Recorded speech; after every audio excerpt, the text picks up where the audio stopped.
Assalamualaikum warahmatullahi wabarakatuh.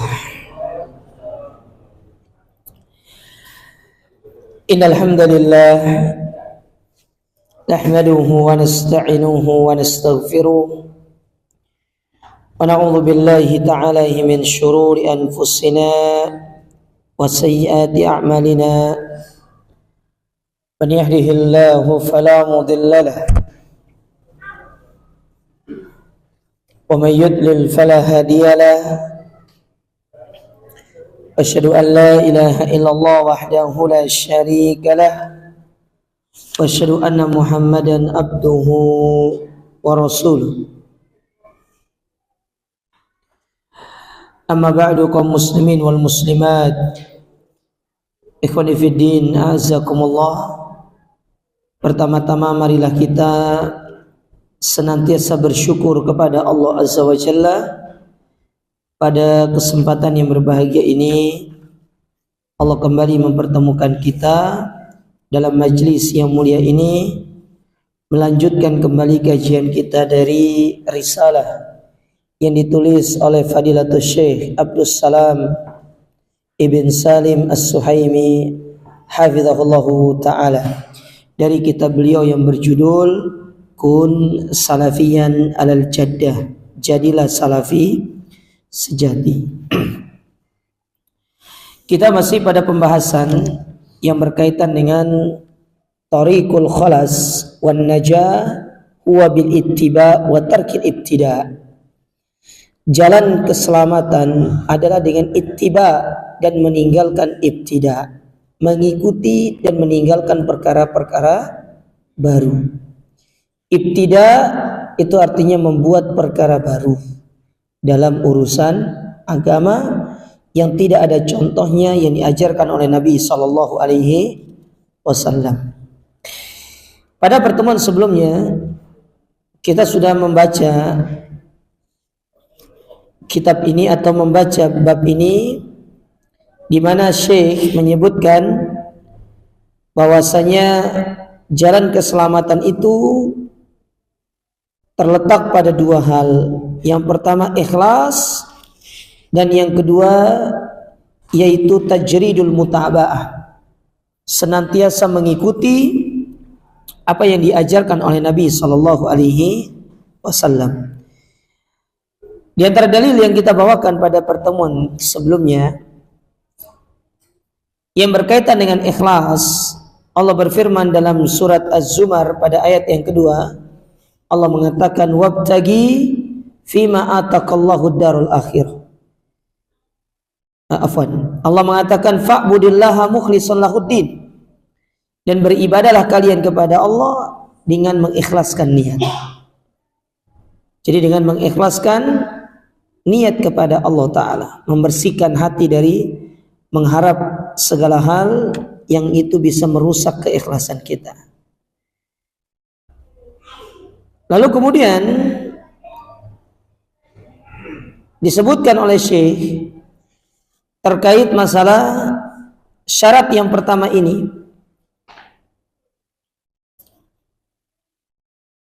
bahwasanya seorang benar-benar menjauhkan dirinya dari perbuatan syirik kepada Allah.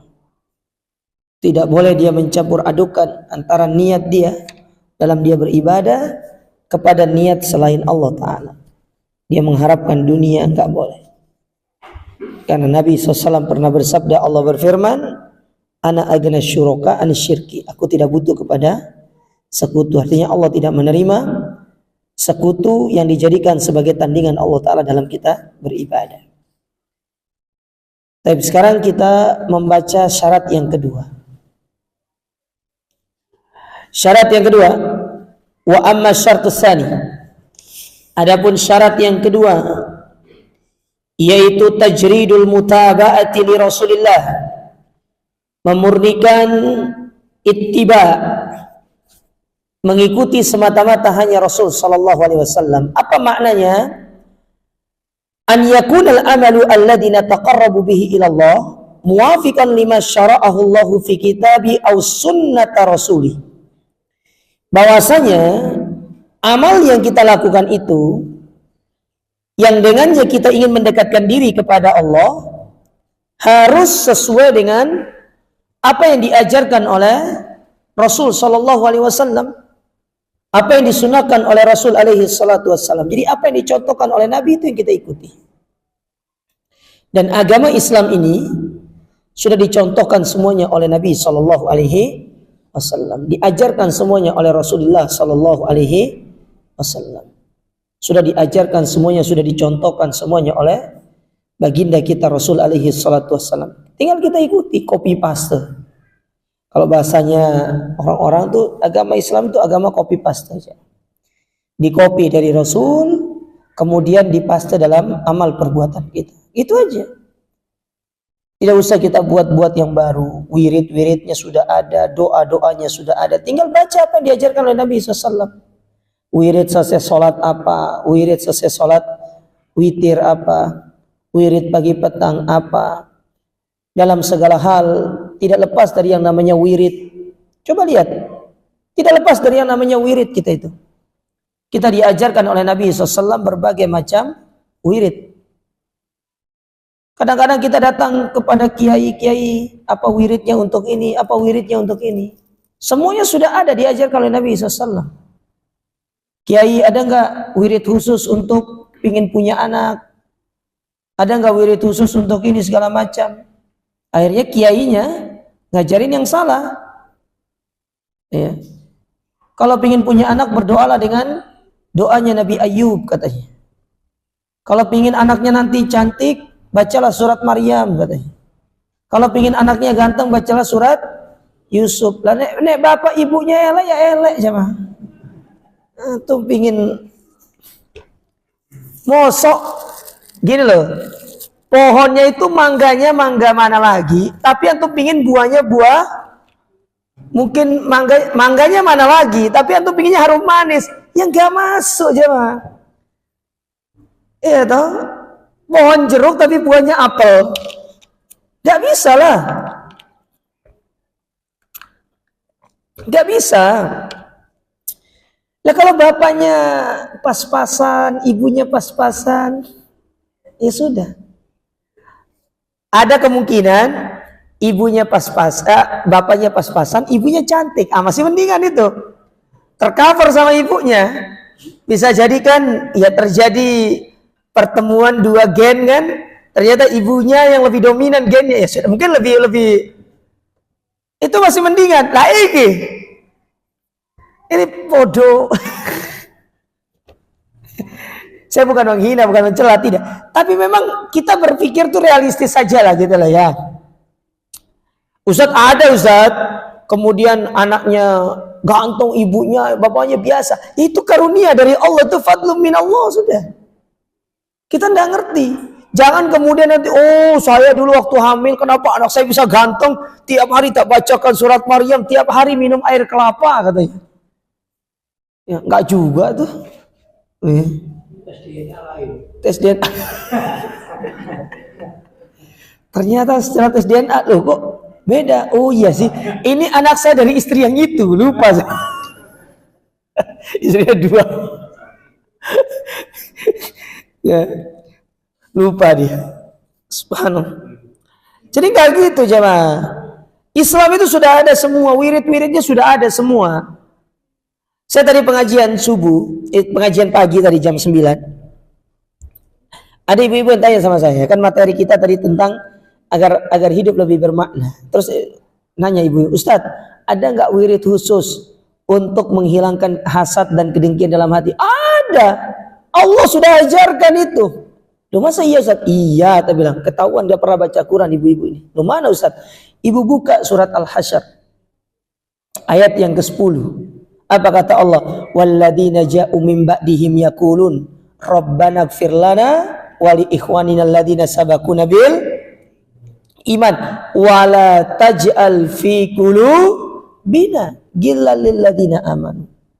Dan jangan jadikan di dalam hati kami ada rasa hasad. Nah itu wirid untuk kita menghilangkan rasa hasad. Oh enggak perlu kemudian datang kiai cara ngirain hasad apa? Kamu bawa air ya 1 botol ukurannya 330,5 mili. Oh 330,5 mili ya. Antum cari di mana? Cari nanti biar dibacakan ini. Enggak perlu. Semuanya sudah ada di dalam Al-Qur'anul Karim. Sudah ada semuanya. Jadi ibu-ibu enggak usah nanya-nanya wirid-wirid lagi ya. Paham, Bu?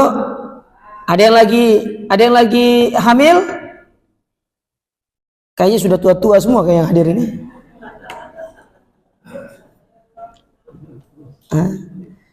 Ustaz, kita nih wayanya nunggu cucu, Ustaz. Bukan nunggu anak loh. Siapa tahu kan? Saya punya kenalan, Pak, Bu. Anaknya 10. Bedanya setahun setengah. Jadi kalau katanya kalau pergi ngunjungi rumah neneknya itu, yang dibawa tuh satu elaf itu disewa sama dia. Jadi kalau sampai rumah neneknya, oh selamat datang satu kampung katanya. Ya, siapa tahu kan gitu kan? Pengen punya anak banyak toh. Jadi meskipun usia 50 masih hamil loh. Perhatikan Khadijah menikah sama Nabi usia berapa? 45 tahun. Beliau punya anak berapa coba? 6, betul kan? Karena satunya dari Sofia. 6. Bayangkan usia 45 tahun masih bisa punya anak 6. Berarti otomatis 50 tahun ke atas masih melahirkan Khadijah itu.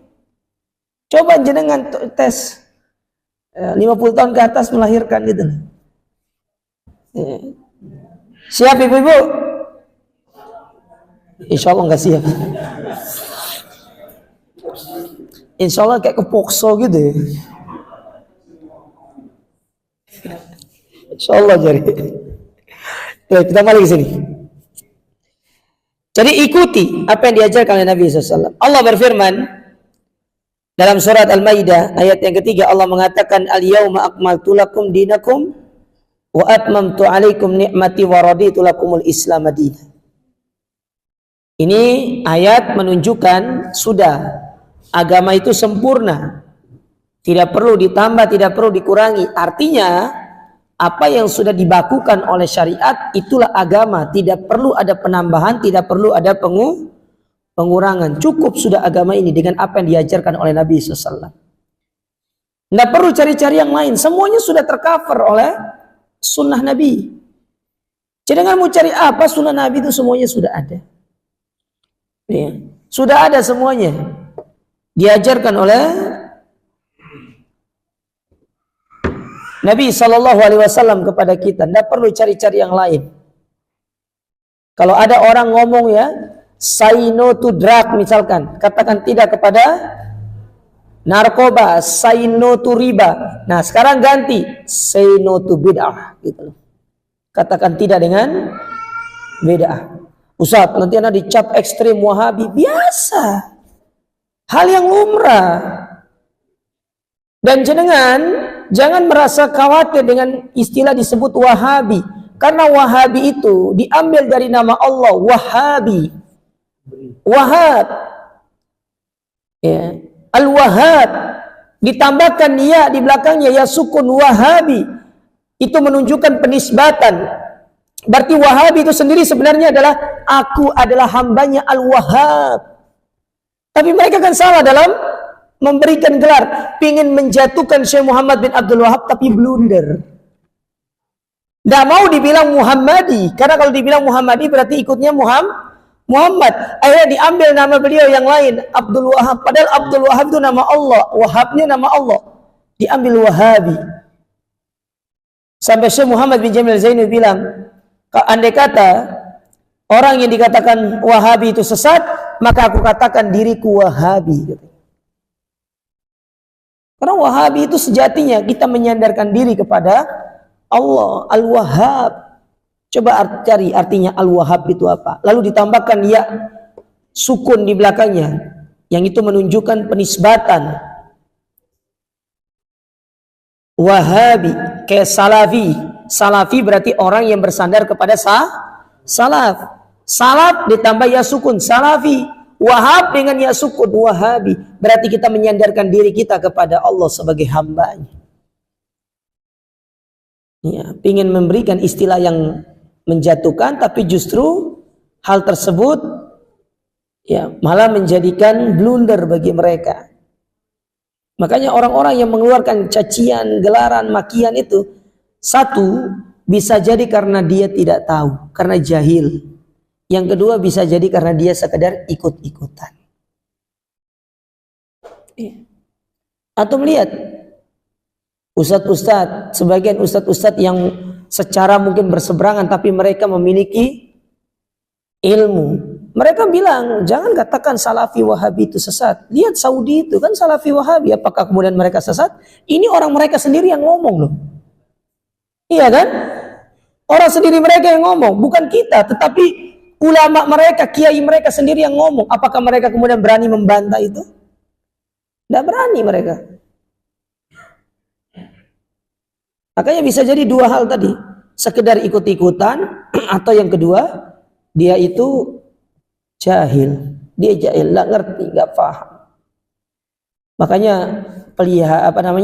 kebodohan itu jangan kita pelihara, kita obati dengan kita belajar, menuntut ilmu. Alhamdulillah, jenengan diberikan tempat tinggal yang ada tempat tinggalnya dekat dengan majelis ilmu, datangi. Kalaupun agak jauh, datangi, tidak ada masalah. Karena di balik jalan yang kita tempuh untuk mendatangi majelis ilmu banyak pahala yang akan kita dapatkan. Taib. Kemudian dikatakan di sini, faqad amalallahu lana ad-dina qabla an yantakila ar-rasul sallallahu alaihi wasallam ila ar-rafiqil a'la. Dan sesungguhnya Allah sudah menyempurnakan bagi kita agama ini sebelum Allah mewafatkan Rasul, sudah sempurna. Sebelum Allah mewafatkan Rasul, Islam ini sudah disempurnakan oleh Allah. Falaisa huwa bihajatin ila man yazidu wa yanqusu fi. Maka tidak ada hajat, tidak ada keperluan orang-orang yang ingin menambah dan mengurangi agama ini. Enggak ada urusan. Mereka tidak punya hak untuk menambah dan mengurangi agama. Sudah sempurna. Makanya kata Imam Malik, beliau pernah mengatakan apa? Ya, dalam sebuah ungkapan beliau mengatakan, man ibtada'a fil Islam bid'atan yaraha hasanatan. Barang siapa yang melakukan satu ajaran baru dalam agama dan dia menganggap ajaran tersebut baik, lihat apa dampak buruknya yang disebutkan Imam Malik. Yang pertama, faqad za'ama anna Muhammadan khana risalah. Berarti orang ini menuduh Muhammad tidak amanah, berarti dia berkhianat. Berarti ada yang tidak disampaikan oleh Muhammad ini. Menuduh Nabi berkhianat itu sama halnya dengan perbuatan kufur kepada Allah. Sementara konsekuensi dari kalimat syahadat yang kedua, at-tasdiqu fima akhbar, membenarkan setiap apa yang beliau kabarkan. Tapi di satu sisi kita mendustai beliau, bertolak belakang dengan apa yang disebutkan dalam kalimat syahadat yang kedua, wa anna Muhammadan Rasulullah. Bertolak belakang. Berarti kita kufur kepada Allah Subhanahu wa taala karena kita mendustakan Nabi. Lalu beliau kemudian melanjutkan ucapannya, kata Imam Malik, li anna Allah taala yaqul al yauma akmaltu lakum, dan seterusnya. Setelah itu apa kata beliau? Wa man lam yakun yauma idzin dinan lam yakun yauma idzin dina. Apa yang tidak menjadi agama pada hari ayat ini diturunkan, maka pada hari ini dan seterusnya tidak akan pernah jadi bagian dari agama. Yang pertama menuduh Nabi berkhianat, yang kedua mengingkari kesempurnaan agama Islam melalui ayat ini. Dua kemungkaran yang muncul dari orang yang melakukan bid'ah. Terima tidak terima, suka atau tidak suka, emang itu kenyataannya. Orang yang melakukan bid'ah itu menunjukkan dirinya seolah-olah tidak setuju dengan agama Islam sudah sempurna. Padahal Islam ini tidak perlu ada namanya penambahan, pengurangan, tidak perlu, sudah lengkap semua, tinggal dijalankan aja. By sistem sudah Islam itu. Aturan baku yang tidak akan pernah berubah sampai hari kiamat. Sudah. Itulah Islam. Itulah sunnah. Coba lihat ya. Sholat subuh 2 rakaat. Dari zaman pertama kali Nabi disuruh perintahkan sholat sampai hari ini. Sholat subuh tetap 2 rakaat kan? Berubah enggak? Enggak ada perubahan. Itu sudah by sistem, sudah berjalan yaitu. Sampai nanti datang hari kiamat, tetap 2 rakaat sholat subuh itu tidak akan pernah berubah. Sholat duhur ya 4 rakaat, sholat asar ya 4 rakaat, sholat isya ya 4 rakaat, sholat maghrib 3 rakaat, kecuali kalau jenengan safar, yang dikosor yang 4 saja, itu aja. Sisanya, sudah memang begitu, sudah agama itu. Puasa Ramadan, emang pernah puasa bergeser bulan? Oh sekali-sekali Ustaz, kita nggak usah puasa Ramadan, puasa Sya'ban gitu loh. Dan tetap Ramadan ya Ramadan puasanya, dari dulu sampai hari ini. Idul Fitri tetap jatuh pada tanggal 1 Syawal. Maka kadang-kadang kita dapati para jamaah bingung kalau ditanya kapan Idul Fitri, antara tanggal 30 atau tanggal 29. Ngapain bingung? Idul Fitri itu di mana-mana tanggal 1 Syawal. Kenapa antum bingung? Kok bingung gitu loh? Kapan puasa Ramadan? Ya 1 Ramadan. Emang ada orang puasa 2 Ramadan? Ya 1 Ramadan. Kecuali kalau bertanya kalender Masehinya, ya toh. Tapi puasanya tetap 1 Ramadan, Idul Fitri 1 Syawal gitu. Idul Adha ya 10 Dzulhijjah, gitu aja, enggak pernah berubah setiap tahunnya. Setiap tahun seperti itu. Jadi itu menunjukkan agama Islam itu memang sudah paten, sudah baku. Makanya para ulama mengatakan apa? Kalau dalam urusan dunia mengambil sesuatu yang lama-lama mungkin dikatakan kuno. Tetapi jangan salah loh. Orang-orang sekarang justru mencari yang lama, motor cari yang lama. Ya kan, direstorasi kan mahal kan? Ya, cari yang lama. Ya, istri repot. Pak Sarmin gini aja gini. Bukan saya loh Bu. Pak Sarmin Bu. Ya, oh. Sama istri ya pun jenengan iki. Kata Pak Sarmin istri yang lama katanya.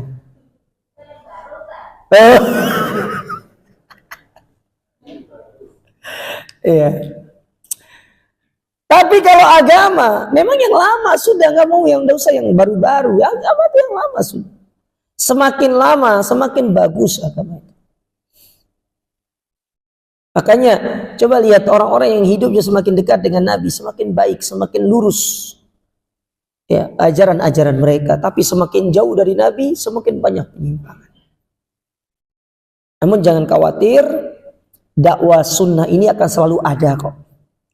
Andai kata tinggal antum sendiri yang mengikuti dakwah sunnah, tidak usah kemudian berkecil hati. Tidak apa-apa. Itu sudah cukup bagi kita untuk mempraktekkan agama yang mulia ini. Baik.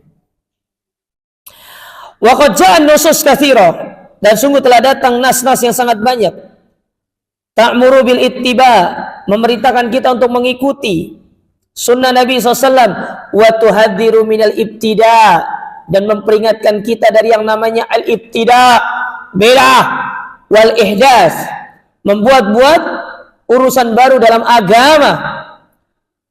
Benar kata Pak Sarmin ya, kalau makan dulu semangat. Coba tadi saya tidak makan, mungkin tidak semangat. Benar beliau ngajak saya makan dulu. Berarti besok-besok makan dulu kita Pak.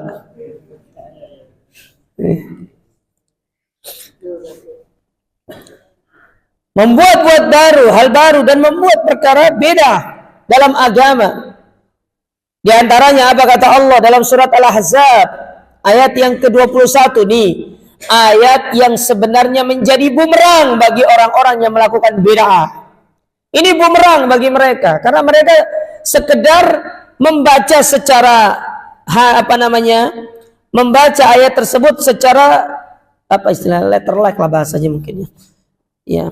Tapi nggak baca tafsir dari para ulama. Saya tuh heran ya. Coba antum lihat, mereka itu seolah-olah kayak kemakan omongannya sendiri. Mereka katakan itu Salafi Wahabi itu mereka suka membaca atau mengambil dalil berdasarkan kontekstual. Mereka sendiri kemakan omongannya mengambil hadis juga atau dalil secara konteks seperti hadis ayat ini. Mereka tidak pernah baca tafsirnya. Apa kata Allah Ta'ala dalam surat Al-Ahzab ini? Laqad kana lakum fi Rasulillahi uswatun hasanah. Sungguh telah ada pada diri Rasul itu suri teladan yang baik. Liman kana yarjullaha wal yawmal akhir wa dzakarallaha katsira. Bagi orang yang mengharapkan perjumpaan dengan Allah dan hari kiamat, dan dia banyak mengingat Allah Subhanahu wa taala. Antum kalau baca ayat ini secara kontekstual, antum lihat ya, oh berarti Nabi itu adalah pribadi yang memiliki teladan, memiliki perangai yang baik. Padahal yang diinginkan oleh ayat ini, yang mereka baca pada setiap bulan Rabiul Awal, ketika maulidnya Nabi SAW, mereka baca ayat ini. Mereka kira ayat ini berbicara tentang akhlak saja. Tidak. Atau baca tafsir para ulama, di antara tafsir Abdurrahman bin Nasir As-Sa'di. Beliau menyebutkan dalam tafsirnya bahwasanya ayat ini mengandung Nabi itu sebagai tauladan. Yang pertama dalam masalah ibadah, yang kedua masalah i'tiqad, keyakinan, yang ketiga masalah muamalah, yang keempat masalah akhlak. Dalam segala hal kita contoh Nabi SAW, bukan hanya dalam satu elemen saja. Semua kita contoh Nabi. Mengikuti ibadah contoh Nabi, ikuti akidah contoh Nabi, muamalah contoh Nabi, akhlak contoh Nabi.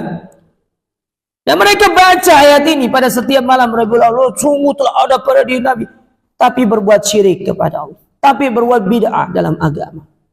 Tapi giliran kepada orang-orang muslim mereka keras, tetapi kepada orang kafir justru mereka saling berkasih sayang. Mana bentuk firman Allah Ta'ala, ruhama'u bainahum asyidda'u 'alal kuffar. Orang Islam itu kepada orang kafir dia punya sikap tegas, dengan orang muslim dia berkasih sayang dan berlemah lembut. Ini saudaranya ngadakan pengajian dibubarkan, tapi giliran ada orang gerejaan dijaga. Repot seperti ini. Katanya kita harus mengedepankan toleransi. Mana sekarang toleransi? Kenapa kepada sesama kaum muslimin tidak bisa toleransi, tapi kepada mereka orang-orang non-muslim kita dengungkan semboyan itu? Islam itu sampaikan kepada saudara-saudara kita yang mereka masih meneriakkan toleransi, terutama kepada dakwah yang hak ini. Sampaikan kepada mereka Islam, Nabi, para sahabat tidak perlu diajarin toleransi. Ibarat kata kayak bebek itu, nggak perlu jenengan ajarin cara berenang. Dari lahir, sejak menetas dari telurnya, bebek itu sudah iso renang jemaah. Itu bebek sudah bisa berenang sejak dia menetas dari telurnya. Islam itu tidak perlu diajarin toleransi, karena agama yang paling toleransi adalah agama Islam. Baca sejarah makanya. Jangan sekedar ngaji itu cuma pergi datang ya, teriak-teriak toh, sholawat nggak jelas. Baca makanya sejarah Nabi SAW. Bagaimana Nabi ketika sampai di kota Madinah mendapati kaum yang beraneka ragam, heterogen lah kalau bahasa orang sekarang itu. Kaum yang heterogen. Bagaimana kemudian mereka diakomodir semuanya oleh Nabi SAW. Nabi ngajarin kepada kita cara bertoleransi. Baru sekarang teriak toleransi, kemakan sama Islam liberal. Orang-orang liberal sekarang yang hanya teriak seperti itu.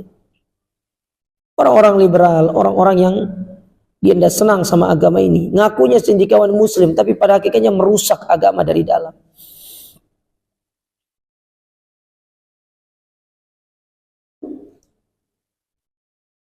Makanya kalau kita tidak mengerti sesuatu, diam mau. Saya kasihan membaca komentar-komentar para netizen. Ya. Dia berkomentar, dia tidak punya ilmu, dia tidak mengerti bagaimana sejarah, bagaimana kemudian Islam, bagaimana berkomentar. Bukan alih-alih untuk menunjukkan kepintarannya, tapi sedang mempertontonkan kejahilan di muka umum. Kasihan. Mempermalukan dirinya sendiri di hadapan umum.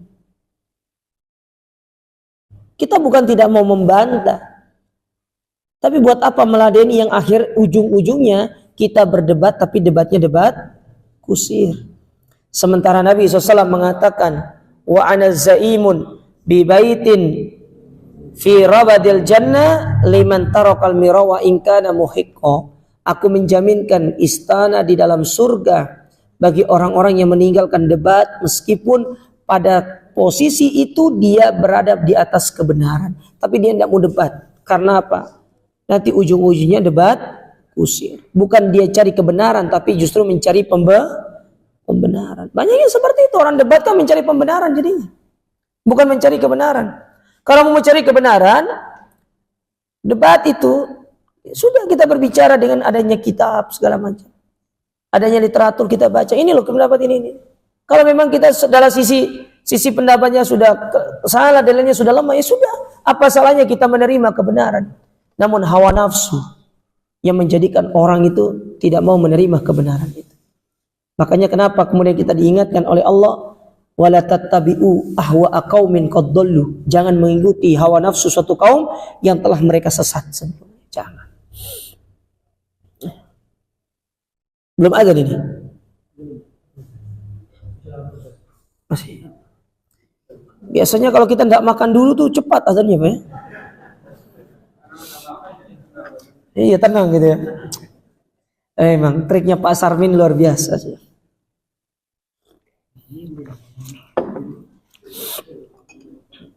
Baik. Ini ayat yang pertama, perintah untuk ittiba. Ayat yang kedua, surat Al-Hasyr pada ayat yang ke-7. Surat Al-Hasyr pada ayat yang ke-7, surat yang ke-59 ayat yang ke-7, posisi sebelah kiri tengah-tengah.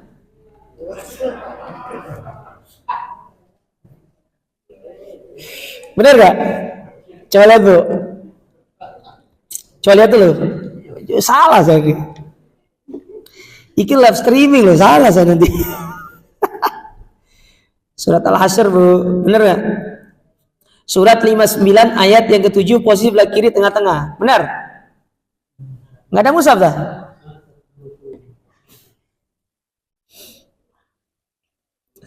Baik, Allah berfirman. Apa kata Allah? Kata Allah Subhanahu wa taala, "Wa ma atakumur rasul fakhudhu wa ma nahakum anhu fantahu." Apa yang datang dari Rasul ambil. Lihat, perintah di sini. Kita disuruh mengambil apa yang datang dari Rasul SAW. Nabi Allah mengatakan fakhudhu, maka ambillah, terimalah. Sedangkan apa yang kalian dilarang, maka tinggalkanlah. Dan tidak ada perintah yang paling diperintahkan, larangan yang paling dilarang, melainkan perintah tauhid dan larangan dari berbuat syirik kepada Allah. Sekarang ini ada mainan barunya anak-anak generasi Z ini, jemaah. Nggak tahu bapak-bapaknya kenal atau tidak. Kalau main TikTok biasanya tahu. Saya kenalnya ini karena saya dengar obrolan-obrolan anak muda. Ya. Jadi apa mainannya? Cek hodam katanya. Ini mainan baru, cek hodam.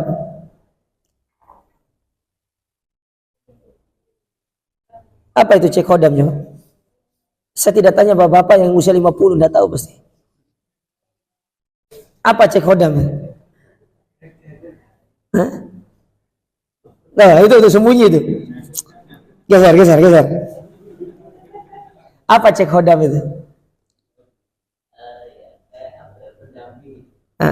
Dari bangsa mana? Hah? Jin. Boleh nggak bersekutu sama jin? Apa hukumnya?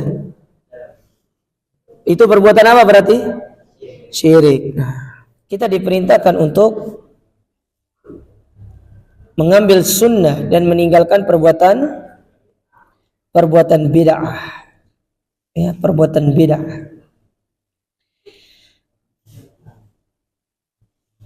Perintah Nabi yang paling utama bertauhid kepada Allah, dan larangan Nabi yang paling utama adalah berbuat syirik kepada Allah Ta'ala. Nah, ini mainan-mainan yang baru itu cek hodam itu tuh. Dia bersekutu dengan jin. Itu perbuatan syirik kepada Allah yang harus diingatkan kepada umat. Masalahnya generasi kita sekarang ini hampir-hampir jarang diingatkan tentang masalah perbuatan syirik kepada Allah. Di sekolah, kurikulum pendidikan kita itu, materi awal itu masalah toharoh. Jarang membahas tentang masalah penyimpangan, masalah akidah. Ini repotnya seperti ini, membendung umat ini. Jadi terjatuh dalam perbuatan syirik ini harus kita gunakan segala cara, termasuk melalui pendidikan. Melalui pendidikan. Ya, repot. generasi-generasi kita ini. Terdapati generasi-generasi yang lemah secara akidah. Sudah lemah secara fisik, lemah secara akidah. Generasi kita ini lemah fisik, lemah akidah. Keluar rumah dikit, kena angin dingin, langsung Hashim, batuk Ustadz katanya. Lemah secara akidah. Baru berusaha sekali, sudah bilang, sudah Ustadz. Saya sudah berusaha semampu saya. Baru sekali usahanya. Sudah dikatakan sudah semampunya katanya. Sudah sekuat tenaga, padahal belum sampai pada titik dan puncak dari usaha yang dilakukan. Ini apa sebabnya? Karena pengaruh akidah ataupun materi akidah dan tauhid yang tidak ditanamkan kepada anak didik kita sejak dini. Antum tahu jemaah, di pondok saya, tempat saya mondok dulu, di grup alumni itu ada kabar, ada sebuah flyer itu diterbitkan oleh teman-teman pengurus alumni ya, terkait meminta doa untuk kesembuhan salah satu santri SMP pondok kita ya, pondok Abu Hurairah di Mataram itu, karena anak tersebut akan melakukan operasi amputasi karena kakinya itu harus diamputasi karena dia terkena tumor tulang. Ya. Tapi yang menarik dari apa yang terjadi terhadap anak tersebut, namanya Hanif, anak itu namanya Hanif. Yang menimpa Hanif ini, ketika dia ketemu dengan dokter dan dokter mengabarkan berita tersebut kepada orang tuanya, lalu kemudian orang tuanya agak sedikit shock mendengar hal tersebut. Tapi coba lihat, seorang Hanif, seorang santri SMP, ketika mendengarkan hal tersebut berbicara kepada abi dan uminya, Bi, Mi, gak apa-apa kakinya Hanif diamputasi, tidak apa-apa, ini ujian bagi Hanif. Karena Hanif akan berusaha menjadi penghafal Quran. Setelah itu apa kata dia? Dan insya Allah di surga itu tidak ada orang cacat. Di surga tidak ada orang cacat.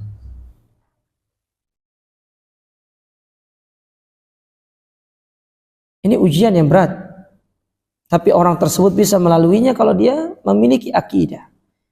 Nah, ini hal-hal yang semacam ini yang perlu kita tanamkan dalam diri kita. Dan dakwah salaf hadir untuk itu.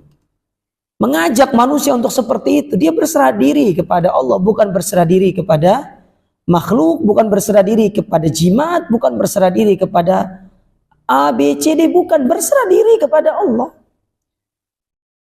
Suka dan duka itu kita serahkan semuanya kepada Allah. Sebagai wujud kita mengaplikasikan firman Allah, inna sholati wa nusuki wa mahyaya wa mamati lillahi rabbil alamin. Dakwah salaf itu hadir untuk itu. Dakwah salaf hadir untuk itu. Mengajak manusia untuk kembali kepada ayat tersebut. Berserah diri kepada Allah. Makanya diutus ya Nabi, diutuslah Rasul untuk mengembalikan hal itu kepada umat. Maka apa yang diperintahkan oleh Nabi kita ikuti. Dan apa yang kita dilarang tinggalkan. Syirik, perkara yang berbahaya. Bid'ah pun demikian. Bid'ah itu oke lah kalau secara bid'ah amalan dia terjatuh dalam perkara dosa besar. Tapi kalau sudah terjatuh dalam bid'ah secara i'tiqad, keyakinan, ini mengeluarkan orang dari Islam. Bisa mengeluarkan orang dari Islam. Dan ini bahaya. Orang kalau sudah divonis keluar dari Islam, maka Islam punya hukum, boleh dibunuh, boleh diambil darahnya, karena dia telah keluar dari Islam kalau dia tidak mau bertobat kepada Allah. Ya. Makanya dakwah yang hak ini mengajak manusia untuk benar-benar dia mengetahui siapa Robnya dan siapa yang harus diikuti.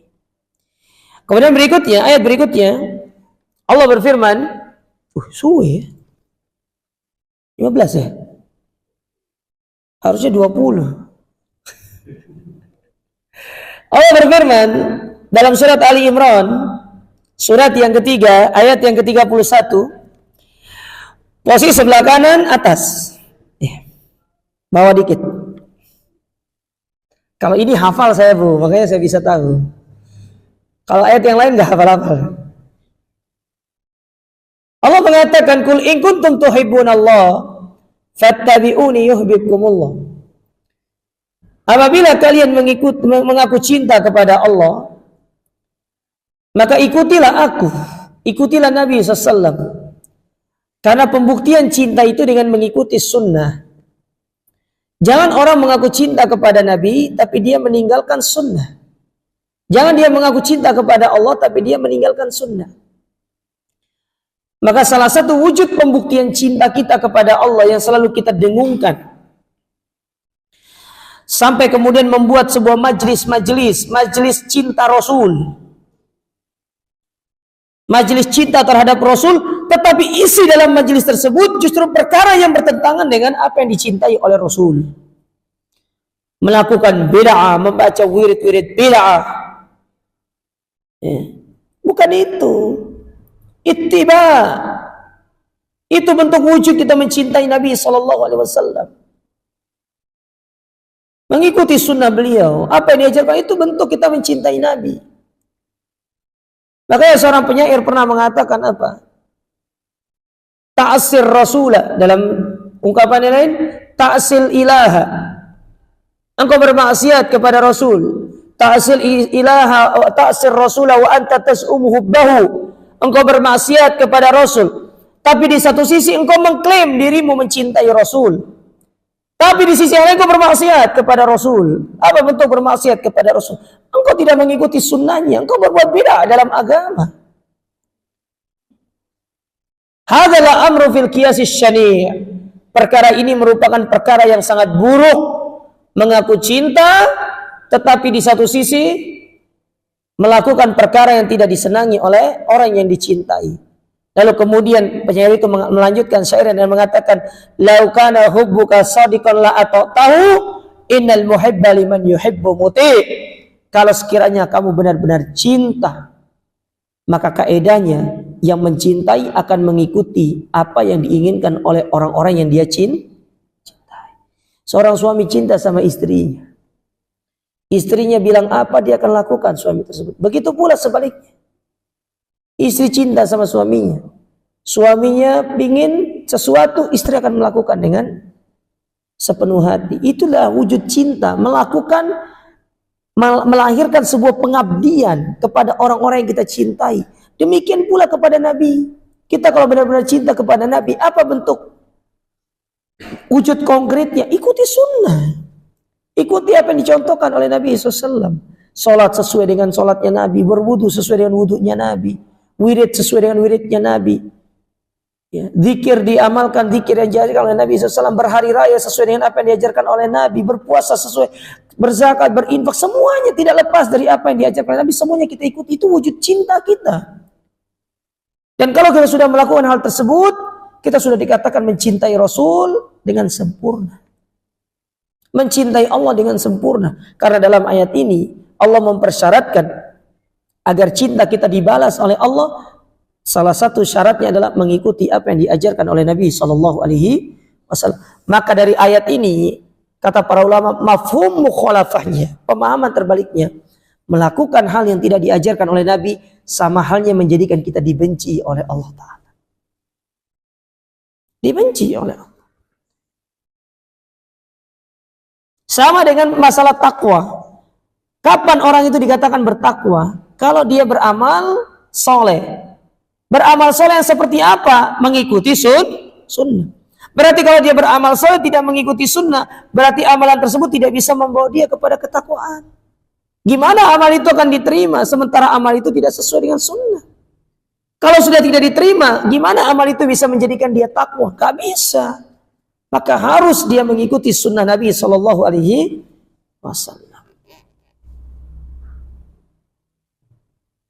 Nah, ini ayat dari Al-Quran. Saya ambil satu dalil lagi dari hadis Nabi SAW. Dalam hadis yang diriwayatkan dari hadis ini Irbad bin Sariyah radhiyallahu taala anhu,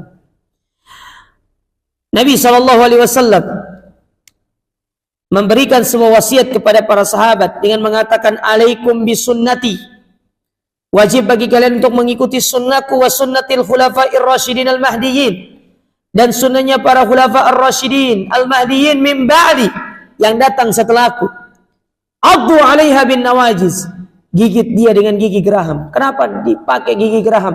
Karena menunjukkan kekuatan. Gigi geraham itu gigi yang paling kuat. Jangan makan daging, sobek daging pakai gigi depan atau gigi samping, Pak? Gigi samping, gigi geraham. Gigi depan copot semua. Gigi samping. Ya. Coba kalau buka botol apa namanya? Botol minuman itu kan, gigi samping. Ya toh? Gigit dengan gigi geraham kalian. Lalu apa kata Nabi? Wa iyyakum wa muhdatsatil umur. Hati-hati kalian dengan perkara baru dalam urusan agama. Fa inna kulla muhdatsatin bid'atun. Setiap perkara baru itu bid'ah. Ini Nabi loh yang ngomong bid'ah, bukan Gema Ilhami. Nabi yang ngomong. Bukan takmir Masjid Thayyibah yang ngomong, Nabi yang ngomong. Setiap perkara baru itu bid'ah. Wa kulla bid'atin dhalalah. Setiap bid'ah itu sesat. Enggak ada kemudian bid'ah itu enggak ada. Nah, nanti akan ada pembahasannya itu.